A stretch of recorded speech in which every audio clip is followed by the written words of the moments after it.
waxaa jiro haween badan oo dahabkooda iyo xoolahooda u iibinayay waxaa jirto in ay xataa ay qurbaha kasoo iibinayaan diyaarado dolanayso lagu caawinayo ciidamada Puntland oo qayb uga qaadanayaan waa arrin cajiib weeyaan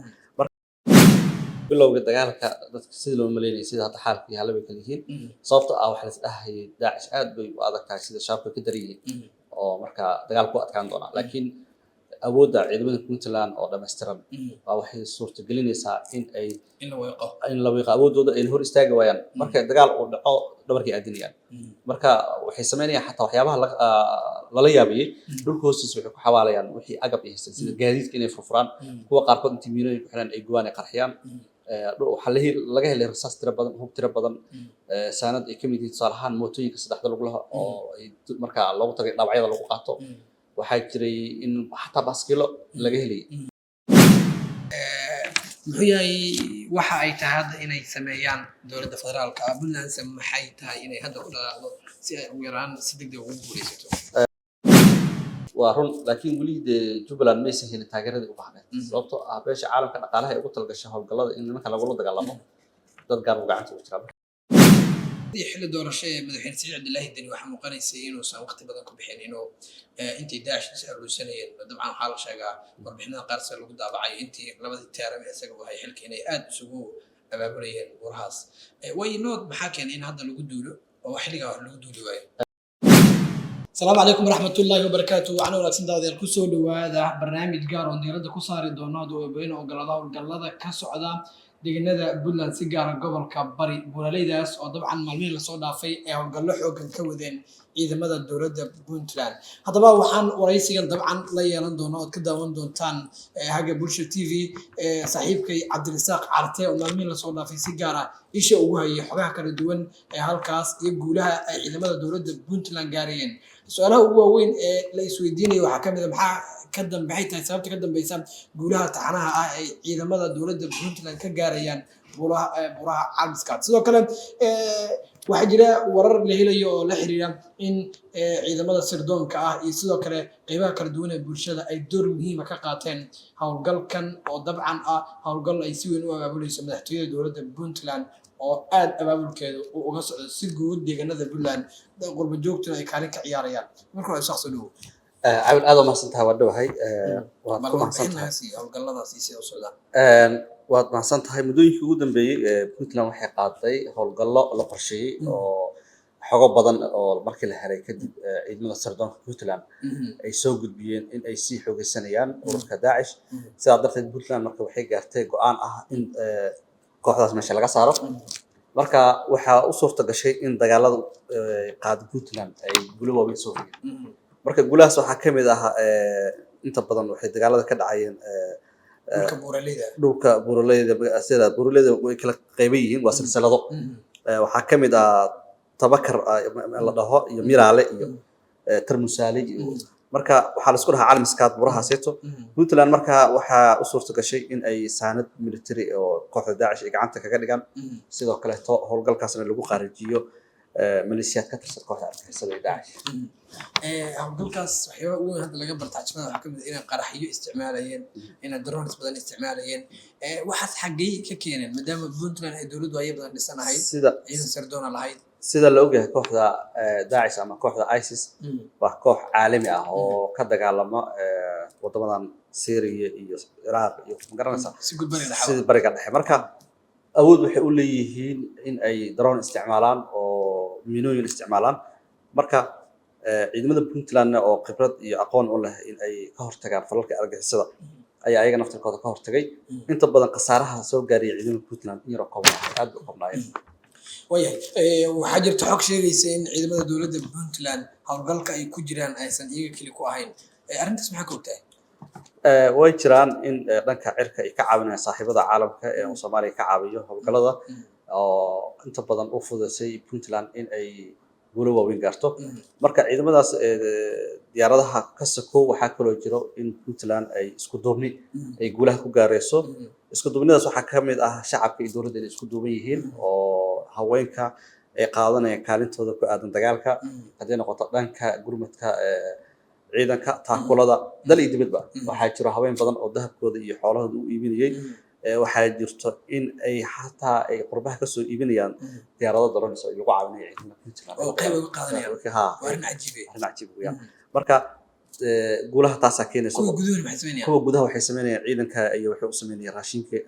taakulada haa raashinka loo karinayay markaa loo geenayay qaarkood waxay ku caawinayaan xataa suugaanta marka dumarka haddaysan jirin guulo lama gaaro waxaa muuqato gabdhaha Puntland haa inay kaalin weyn ka qaadanayaan dagaalka ka socda gobolka bari doorka ay haweenka reer Puntland qaadanayaan ama qolba joog ha ahaadaan ama kuwii dalkoodii joog ha ahaadaan oo qaran joog ha ahaadaan annaga maxaan ka baranaynaa marka laga hadlayo koonfurta Soomaaliya wallahi waxaa laga baranayaa casharo aad u weyn sababtoo ah dad isku duuban mar walba guulay gaaraan waxaa la mid ah tusaale ahaan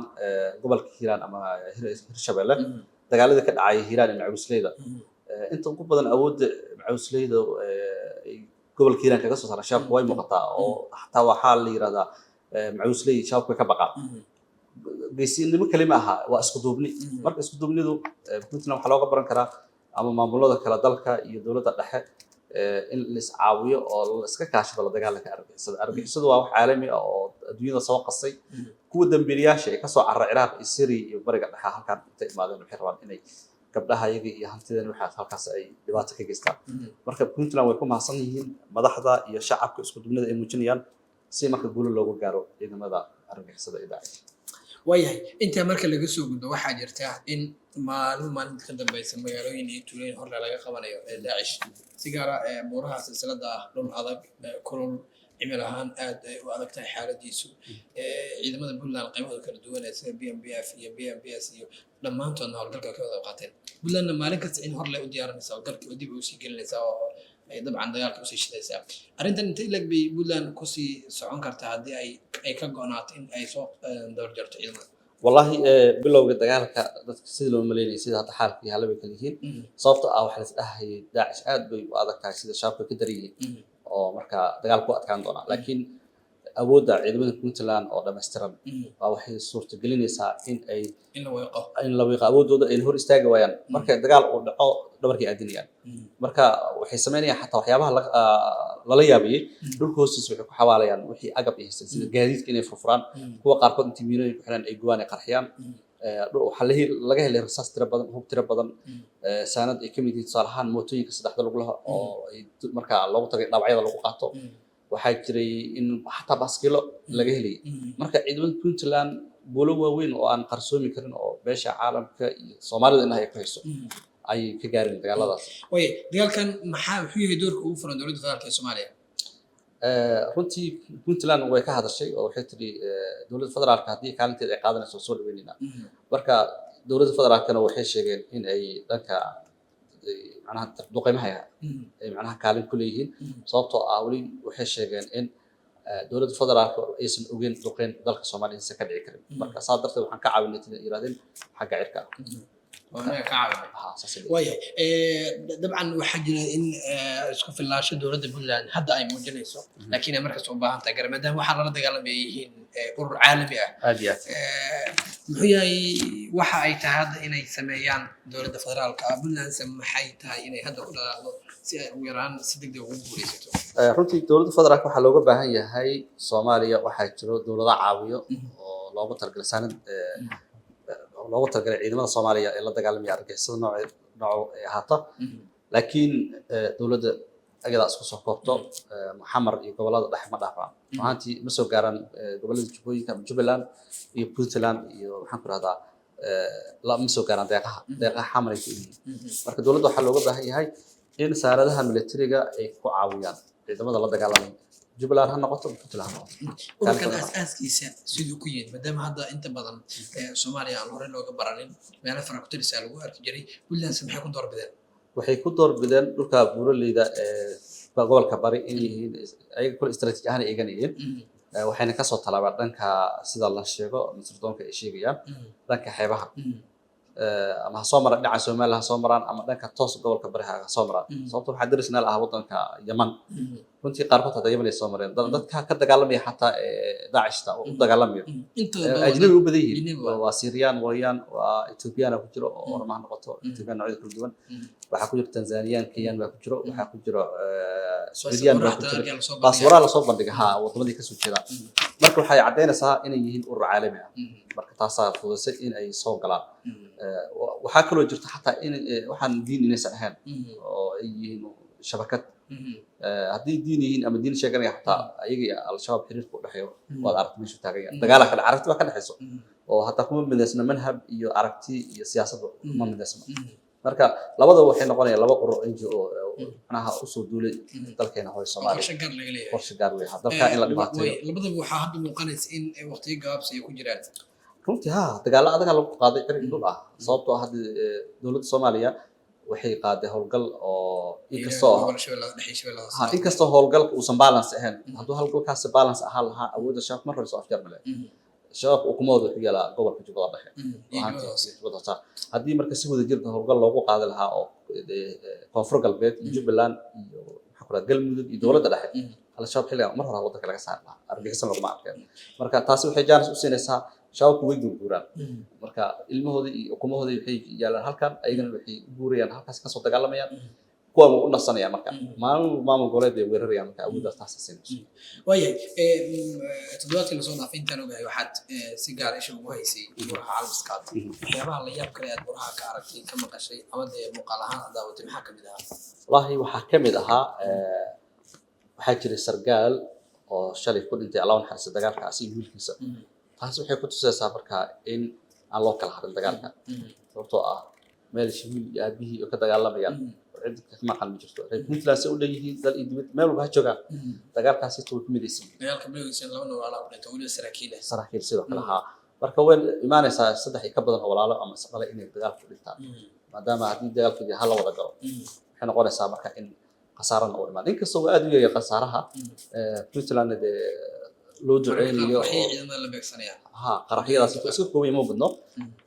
sababtoo ah ciidamada Puntland waa ciidamo aad u tababaran oo macnaha qaraxyada iyo maxaan ku yiraahdaa wali waxay wataan qoryo casri ah oo shamsho tarra oo buuraha qof kuwa saar ka soo ridi marka aadan ugu amaanayna dagaaladaas iyo howlgallada dowladda waqti badan bay gelisay dadaal laakiin labadii xilli doorasho ee madaxweyne Saciid Cabdullaahi Deni waxaa muuqanaysay inuusan waqti badan ku bixin inuu intii Daacish is aruursanayeen dabcan waxaa la sheegaa warbixinada qaar sida lagu daabacay intii labadii taaram ee isaga wahay xilka inay aad isugu abaabulayeen burahaas way nood maxaa keenay in hadda lagu duulo oo xilliga wax lagu duuli waayo waxaa keenay sida la ogahay Soomaaliya waa dal yar sirdoonkiisa iska kooban yahay dalka aad weyn yahay dadkana yar yihiin oo dowlad weyn aan jirin xuduudaha iska furan yihiin marka magaalooyinka dowladaha ay joogaan la ogaan karaa laakiin door cidla ah oo keen ama gura ah waxa ku sugan lama heli karo sida ay tahay xogta waa heleen ugu dambeyn ilaa abtana sirdoonka wuxuu sheegayaa mar walba xogaha soo gudbinaya taasaa keenayso in nimanka laga guuleysto marka taasaa keenayso ugu dambeyn maadaama qeybada dambe barnaamijka aan soo gaarnay saaxiibada Haga Bulsha TV ayna daawanayaan maxay tahay talada soo jeedinaysaa waa mid kale lagu xoreyn karo al-shabaab waa mid kale lagu xoreyn karo Daacish dowladaha dagaalka kula jirana ay guul ugu gaari karaan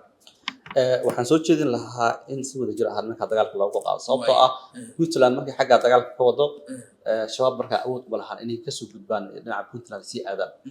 sababtoo ah xaggaas dagaalka la ku furan marka dowladda dhexe haddii dagaal ay ka wado gobolada dhexe iyo maxaa adag galmudug ilaa Hirshabelle waxaa la rabay koonfur galbeed Jubbaland in ayaga naftirkooda ay howlgalla bilaabaan sida marka awoodooda dhulka loo dhigo ka dib Jubbaland howlgalle wada jiraan boqol ka soo si tara xogaa ay kooban yihiin laakiin target ba ku baxaan waa run laakiin weli Jubbaland ma aysan helin taageeradii u baahnayd sababtoo ah beesha caalamka dhaqaalaha ay ugu talgashay howlgallada in nimanka lagula dagaalamo dad gaar u gacanta u jira marka dowladda Soomaaliya waxaa leeyahay haddii la rabo shabaab laga adkaado ama argagixiso dhan laga adkaado si wadajir duulaha loogu wada qaado haddii si jirin duulaankaas oo wadajirka ah ma dhamaanayso waxay noqonaysaa ilmo meerayso ويا كاسات بوماتي وحو عبد الرزاق عرتي وطبعا يلفن قيلي howlgallada balaaran ee ka socda buraha calmiskaad oo maalmihi la soo dhaafay si xoogeysanayay kuwaas oo lagu laayay xubno waaweyn oo ka tirsan ururka Daacish oo dabcan ah mid kamid ah ururada argagixisay ee caalamiga ah ee sida weyn markaasi dagaalada loogula jiro intaan ognahayna dagaalkaas ka socda Puntland waxyaabaha taariikhaha ee laga bartay waxa kamid ah in haweenweynaha Soomaaliyeed si gaar ah haweenka Puntland qurba joog iyo qaran joog labadaba ay si weyn duulaanka uga qayb qaateen oo qaarkood ay maalgelin iyo lacaga sameynayaan ay bixiyaan si howlgalkaas loo soo ciribtay halka kuwa jooga Puntland ay ciidamadii la garab taagan yihiin saadkii ay ciidanku ku noolaan lahaayeen muddada ay howlgalka ku jiraan taas oo dabcan dabcan muujinaysa sida ay isugu xiran yihiin bulshada iyo dowladda Puntland taas oo dabcan dhiirigelin kartana ciidamada howlgallada ku jira ee la dagaalamaya ururka argagixisada ah ee Daesh si guud fariintan ayaa noqonaysa fariin weyn oo gobolada koonfureed iyo kuwa dhaxal labadaba loo dirayo maadaama ay dowladda Puntland hore u ahayd dhul amni ah haddana meelaha kooban ay argagixisadu joogtana ee la doonayo in laga xaaqo gudaansa kusoo gabagabeynaya barnaamijkii gaarka oo diiradda ku saaraynay falanqaynta la xiriirta howlgallada ka socda buraha caalmiskaad oo saaxiibkii cabdirasaaq carto ula falanqaynayay aniguna waxaan cawli cabdi cabdullaahi labaqayn waxaad naga daawanaysaana waa hage bulsha TV oo dabcan aan inta badan idinkula wadaagno warbixinada iyo barnaamijyada kala duwan ee aan filayo in saaxiibadan ay xiiseynayaan waa mahadsantihiin